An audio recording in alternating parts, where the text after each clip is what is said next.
Jim, I can't believe you used to date such an old lady.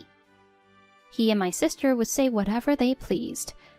To Jim, who sneered through his nose, saying, "Dumping that old hag was the right thing to do," I responded, "I should be the one thanking you for breaking up."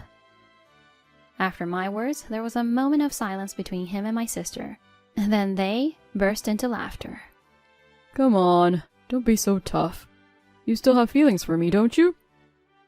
And when I told them the truth, I am Stephanie, a 39-year-old office worker. I've dated a few men, but I've never been married due to a lack of desire to do so, or because the relationships ended naturally due to long distances, leaving me single as I approach 40. As I've gotten older, my desire to marry has faded. I think it would be nice to have a partner, but I no longer feel it's necessary to marry. Just as I was beginning to enjoy my single life, a colleague invited me to a mixer. Honestly, I felt too old for mixers and wasn't particularly looking for a boyfriend at the time. However, unable to refuse my colleague's invitation, I ended up going. The mixer, to be honest, felt more like a dinner party for people in their 40s, quite a calm atmosphere. I was just there to enjoy some good food and drinks, but there was a man who talked to me quite actively. His name was Jim. He was 36 and 3 years younger than me, with a charming smile. "Stephanie, you're so cute. Are you in your early 30s? You're overdoing it with the compliments. I'm an old lady of 39. Actually, I used to worry about looking older when I was young, but as I aged, people began to think I was younger. He seemed surprised by my actual age, but seemed even more interested. I also developed a slight crush on him as he made an effort to talk to me. We swapped numbers during the mixer, and after a few dates, we began going out. 2 weeks into our relationship, he said, "Stephanie, your place is so comfy. Can I live here with you?" "If you help with the housework and we split the rent and utilities, then it's fine." My practical suggestion made him look a bit disappointed. I quickly followed up, worried I might not have seemed very affectionate. I explained that I had a past relationship with a boyfriend who was careless with money, and we had financial troubles while living together. That's why, if we were to live together, I wanted to set rules in advance. He listened to my story and seemed to understand, agreeing to my proposal. "Sorry for saying something so unromantic," I apologized, to which he smiled brightly and said, "If that's what it takes to be with you, Stephanie, I'll promise anything." And so our cohabitation began on equal terms. At first, he diligently did his share of the housework and paid his share of the rent and utilities. But as time went on, he started to skip his chores and miss payments. I didn't complain much at first, thinking it wasn't good to be too naggy about it, and just watched him quietly. He seemed stressed with work or short on cash, promising to pay me back the next month. However, he eventually stopped doing the housework, and the unpaid rent and utilities piled up. He showed no remorse or intent to pay. Instead, he claimed it was unreasonable for him to pay since I had been paying rent by myself before, or expressed disappointment, expecting the generosity of an older woman. Then he would try to please me by treating me to meals out or buying me sweets as a thank you for doing the housework. I could tell he was trying to be considerate, so I refrained from scolding him too harshly. I thought enforcing my own demands wasn't entirely fair. But this lenient attitude turned out to be the beginning of a nightmare. After 6 months of living together, he began to act as if he was the boss of this house. He thinks it's natural for women to do the housework, like expecting dinner to be ready when he comes home or the bath to be filled. If I talk back or get angry even a little, he asks if I'm going through menopause. I hated it, so I stopped saying anything to him. While I was wondering if I should break up with him, he proposed to me.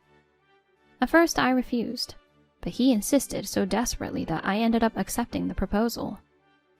I think I was probably just tired. After greeting his parents, we went to my parents' house to greet them. The greetings were finished without any problems. When I sent him off to the nearest station and returned home, my sister Renee spoke to me. Stephanie, are you serious about getting married? Of course. That's why I brought him home, right? Why would she ask that? After hearing my reply, Renee glared at me as if she was possessed. No! You can't get married until I do. Here we go again. Sometimes Renee can be incredibly selfish. I asked her calmly if she wouldn't celebrate my marriage, but she just shook her head. I can't allow that. It's against my pride. Then, why don't you find a boyfriend now and get married right away? Realizing the conversation was going nowhere, I quickly returned to my room. Renee was trembling with rage, but didn't say anything. The next morning, while eating breakfast in the dining room, my sister burst into the room in her pajamas with tremendous force. Then she slammed her hands on the table and said, I'll get married before you, Stephanie. What on earth is she saying from early in the morning? She sat down confidently, her eyes glittering strangely. Honestly, if there's someone who wants to marry, I think she should just do it. I ignored my sister's sudden declaration of marriage and went to the kitchen to wash the dishes I'd used. Stephanie, don't complain even if I get married first. I'm used to Renee's strange statements. I just responded nonchalantly and started washing the dishes. Jim and I are planning to submit our marriage registration in 3 months. I don't know how she plans to find a marriage partner in these 3 months, but I wish she wouldn't compete over something like this. 2 weeks had passed since I invited Jim to my parents' house on a Saturday afternoon. He said he would go out for drinks on Friday night and still hasn't returned. We were supposed to go see the wedding venue this afternoon. I thought I understood his careless nature, but he has never forgotten a plan like this. Could something have happened? As I was calling him for who knows how many times, the front door opened, and Jim came back. No, not just him. But why? Why is my sister with him? Jim seemed unconcerned about coming home in the morning. For some reason, he sat down heavily on the sofa, holding hands with her. Why is Renee here? No, more importantly, do you realize we have a wedding venue viewing today? We have a reservation, you know. In my irritation, I pressed him with a sharp tone. He looked up at me, as if I was bothersome, and my sister's lips were trembling as if she was trying to hold back her laughter. It's okay. I'll go with Renee. What? Hearing my dumbfounded response, she burst out laughing. He wants to marry someone like me instead of an old lady like you. That's right. I'll handle it with my parents. Renee will explain to your parents, so don't worry. I couldn't comprehend what he was saying. In front of me, still standing there in shock, Jim and my sister left with his luggages. Jim is too good for an old lady like you. Don't worry, I'll marry him in your place, so just relax. It seems he has switched to dating my younger sister. The conclusion drawn from the situation gave me a headache. The moment I thought it made no sense and considered going to sleep, the doorbell rang.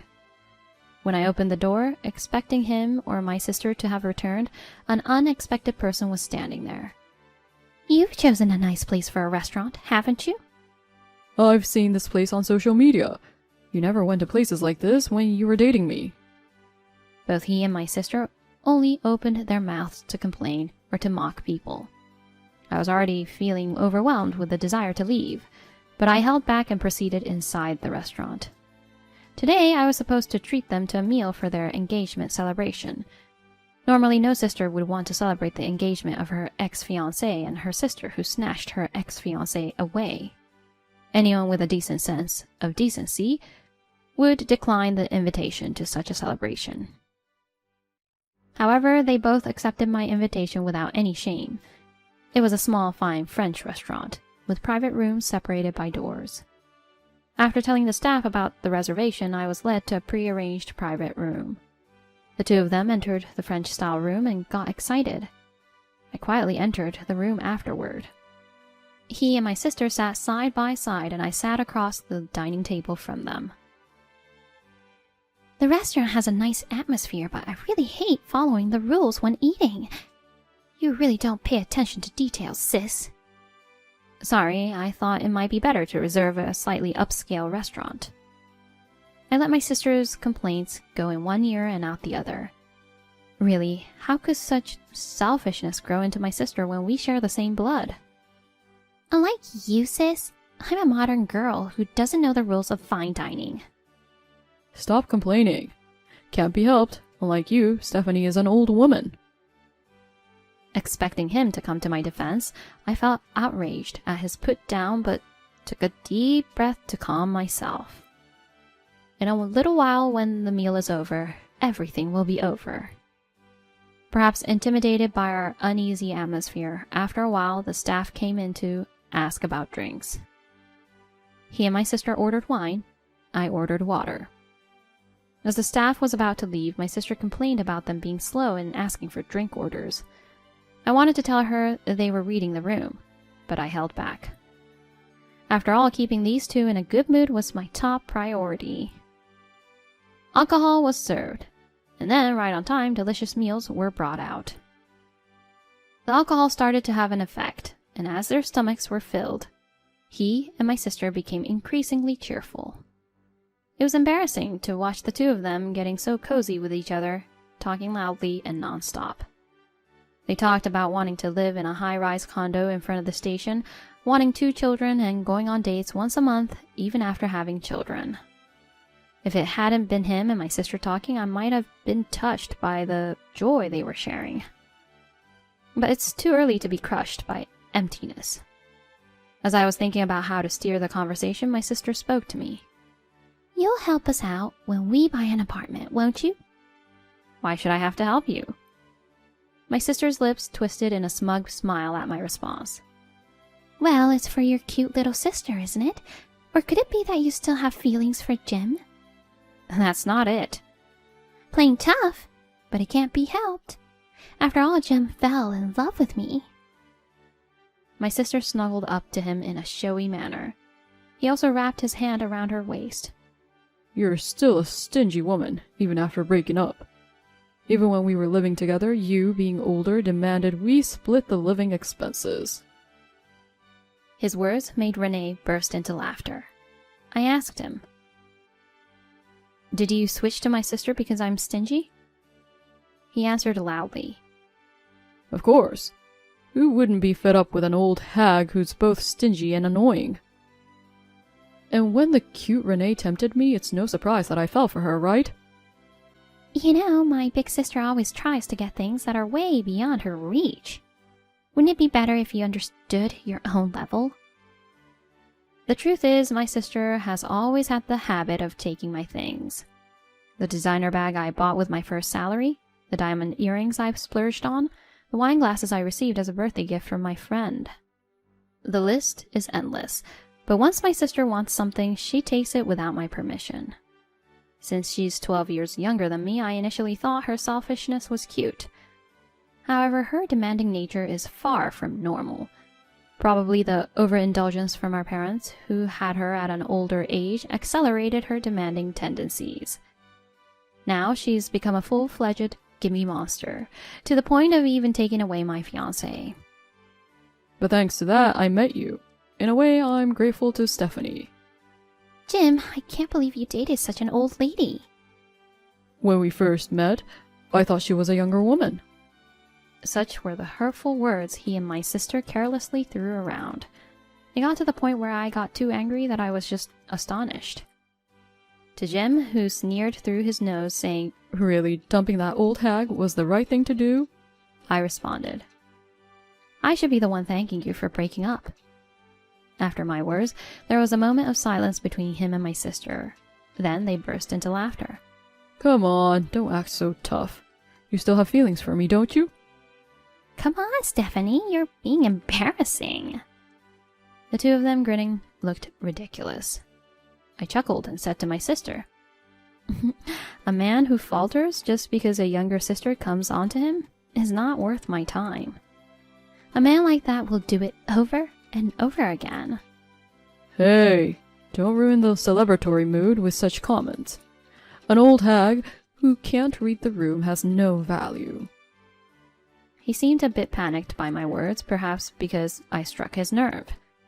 That goes for you too, Renee. You might have seduced Jim just because you wanted to get married before me, but do you even know what kind of person he is? He may talk sweet now, but he won't help with housework or cleaning. My sister was momentarily taken aback, but she quickly recovered. She was convinced that he would be kind to her and promised to help with housework and childcare. It's just because I wasn't too cute and because I was old that Jim wasn't motivated, she retorted. I was tired of constantly being criticized by the two of them. Ignoring their nosy complaints, I slid open the doors behind me. Beyond the doors, my parents and Jim's parents stood with pale faces, and there was also a woman in her mid-20s. Why are Mom and Dad here? And who is that woman? The parents' sudden appearance momentarily startled my sister, but she quickly regained her composure and shouted confidently. As for him, he stood next to my sister, his face pale. Jim, you said you were going to marry me, right? No, that's... His flustered demeanor made my sister's irritation explode. You cheated on me with this woman? Confronted by my sister, he shifted his eyes nervously and broke out in a cold sweat. Since he wouldn't speak, I explained on his behalf. He had been cheating on me with this young woman soon after we started dating. Strictly speaking, since the young woman thought she was promised to get married to him, I suppose, she also considered herself his girlfriend. Anyway, he used to make excuses about having drinks, but would often stay over at this young woman's house. It seems that this continued even after he broke up with me and started dating my sister. The first time I met this woman was when she rang our doorbell minutes after he left my house, having declared his engagement to my sister. Apparently, the young woman had grown suspicious of his actions, followed him around, and confirmed that he entered my house. After calming down the woman who was fiercely accusing me of being the other woman, the truth came to light. I have no intention of complaining about his marriage to my sister now, but I thought it best to show both families his true nature. With that in mind, I planned this dinner party. I had asked our parents to sit next to us in advance, to listen carefully to the story that was about to unfold. The young woman was also present, to prevent him from making any excuses. His parents were trembling with anger. My parents seemed flustered and unsettled. It seemed they had not realized the extent of my sister's selfishness. Our foolish son has caused you trouble, said his father. It's not something that can be resolved with apologies, added his mother, being apologetic. His father approached the fidgeting man silently and forced him to kneel down. His father reprimanded him as he tried to resist, and perhaps realizing the gravity of his father's temper, he knelt down obediently. My sister seemed unable to grasp the situation, but was clearly humiliated by the fact that he had openly cheated on her with a younger woman. Once the truth was revealed, the meeting was dismissed. Each family decided to have a family meeting and then set up a time to discuss the matter on another day. Since I had already broken up with him, I had no interest in whether he married my sister or the young woman. I asked to only be informed about the final outcome and decided to distance myself from my family. I had already been inconvenienced by my sister, and I felt distrust towards my parents for spoiling her around.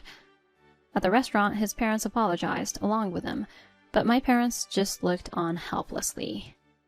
This incident exploded the long-standing dissatisfaction I had with my parents and my sister. I was done tolerating this.